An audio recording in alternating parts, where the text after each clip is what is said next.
This is Real News Media TV, coverage you can trust. Please like, share, subscribe, and hit the notification bell. Select all for daily news updates. Good morning, my Real News Media TV family. Thank you so much for tuning in this morning, and I'm wishing for everyone a wonderful and a productive day. And in the news this morning for September 14, 2023, 1 dead and 2 injured in Kingston car crash. A man is dead and 2 others injured following a motor vehicle collision on the Sir Florizel Glassbowl Main Road in Kingston on Tuesday. The deceased has been identified as Devon Edwards of Port Royal in the parish. Reports from the Harbourview police are that about 11 p.m., Edwards was a passenger in a Mazda Demio motor car that was heading towards St. Thomas when the driver allegedly lost the control of the motor vehicle while navigating wet road conditions and the car overturned. Edwards was thrown from the motor vehicle and sustained several injuries. Edwards, another passenger, and the driver of the motor car were taken to the hospital, where Edwards died while undergoing treatment. The other persons were admitted for treatment. Investigation continues.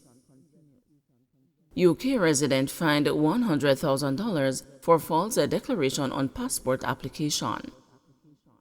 A United Kingdom resident who applied for a passport in a fictitious name has been slapped with a $100,000 fine after pleading guilty to the charge.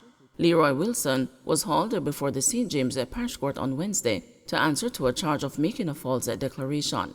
He was represented by attorney at law Henry McCurdy. The date of the incident was not disclosed.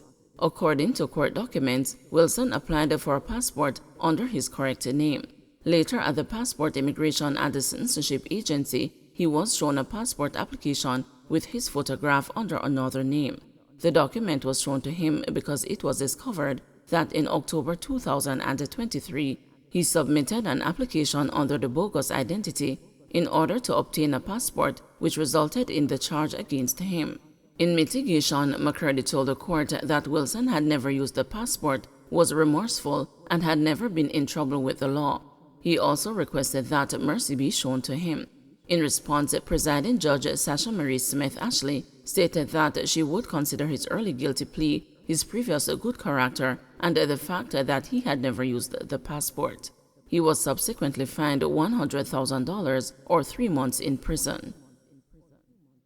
EOJ wants 70% more to conduct local government polls. The Electoral Office of Jamaica has confirmed that it has submitted a $1.7 billion budget to the Ministry of Finance for approval ahead of the local government election constitutionally due 5 months from now.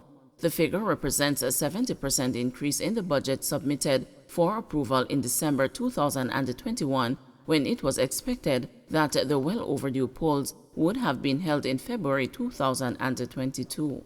In December last year, Director of Elections Glassbowl Brown told the news that the EOJ had begun the process of identifying election day workers and the personnel who would train them. However, he said that the training would not commence until the budget was approved. Since that time, the agency has ramped up its advertisement for workers. But yesterday, Local Government Minister Desmond McKenzie would not be drawn into commenting on any development related to the cost, insisting that it is still early days. The matter has not yet reached that stage. The elections are due February, and there is still time for that to be done, McKenzie said, without confirming if a budget was submitted or approved. On Sunday, Area Council 2 for the governing Jamaica Labour Party launched its election campaign machinery for the municipal council polls. Deputy leader of the JLP, James Robertson, in a news interview yesterday, said that the party has in place a strong cadre of candidates. "We are more than ready," Robertson, the deputy leader for Area Council 2, asserted. Area Council 2 comprises the parishes of St. Catherine, St. Mary, Portland, and St. Thomas. "We are proud of the candidates that we have selected, and we are proud of the quality of candidates in terms of experience, the mix of females to males, professionals, including the number of school teachers we have. It is incredible. I have never seen this strength before," he added. He divulged that more than 90% of candidates have been selected and indicated that the divisions that remain outstanding are those in which the incumbent or caretaker candidate has died. 2 have come from divisions in his St. Thomas Western constituency in the last year. Lenworth Roll, the deputy mayor who represented the Trinityville division at the St. Thomas Municipal Corporation, died at hospital in New York City in November last year. Councillor for the Seafort division, Joan Spencer, died suddenly in June. Omar Francis, the council caretaker for the Point Hill division in St. Catherine West Central, died in a motor vehicle crash in June last year. The party also lost the 52-year-old Owen Palmer, councillor for the Homestead division in St. Catherine South Central, 2 years into his term following a car crash in 2018. Some of the candidates we have lost. To get people who will serve at the level those people did is difficult, but overall we are very satisfied. A lot of hard work has gone into it. The 4 deputy general secretaries of the JLP have done some tremendous work, along with the 4 area council chairpersons, Robertson said. I have never been so happy in my life going in, he added. People's National Party General Secretary Dr. Dayton Campbell told a journalist a week ago that the party has in place 213 of the 228 candidates required to contest the election. He said that the PNP has been preparing for a while now. Campbell said that the outstanding 15 candidates are within the evaluation process and are being interviewed by the party's regional panel. Going into conference, we intend to present all of the candidates for the local government election, he said.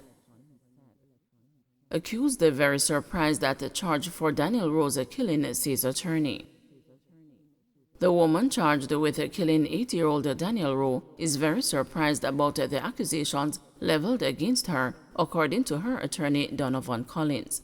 Coyote Sechelle, a 30-year-old dental assistant, is facing a charge of murder for Daniel's gruesome slaying that triggered public outrage.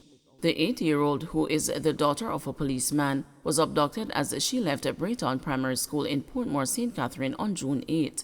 She was found with her throat slashed along Roosevelt Avenue in St. Andrew later that day. Daniel died at the Bustamante Hospital for Children 2 days later. Collins said his client maintains her innocence. Ms. Sechelle is very stressed at the moment, and she is also very surprised that someone would want to accuse her of this act, he said during an interview with the news yesterday.